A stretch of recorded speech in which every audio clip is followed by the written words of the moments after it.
দেশের উদ্ভূত পরিস্থিতিতে ফের অনির্দিষ্টকালের জন্য বন্ধ ঘোষণা করা হয়েছে সরকারি প্রাথমিক বিদ্যালয়। ফলে রোববার থেকে খুলছে না এসব বিদ্যালয়। শনিবার বিকেল 4টার দিকে প্রাথমিক ও গণশিক্ষা মন্ত্রণালয়ের সিনিয়র তথ্য অফিসার মাহবুবুর রহমান তুহিন এ তথ্য নিশ্চিত করেছেন।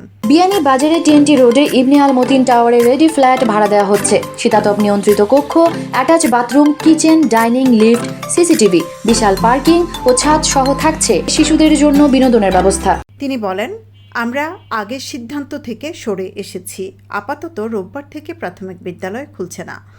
এর আগে গত 31 জুলাই প্রাথমিক ও গণশিক্ষা মন্ত্রণালয় এবং প্রাথমিক শিক্ষা অধিদপ্তরের যৌথ বৈঠকে 4 আগস্ট থেকে সরকারি প্রাথমিক বিদ্যালয় খোলার সিদ্ধান্ত হয়। তবে দেশের 12টি সিটি কর্পোরেশন ও নরসিংদী জেলার পৌরসভার প্রাথমিক বিদ্যালয়গুলো বন্ধ থাকবে বলে সেদিন সিদ্ধান্ত দেওয়া হয়েছিল।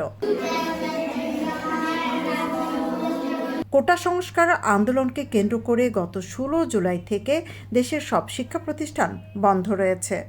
সৈয়দা আখি হক, এবিটিভি।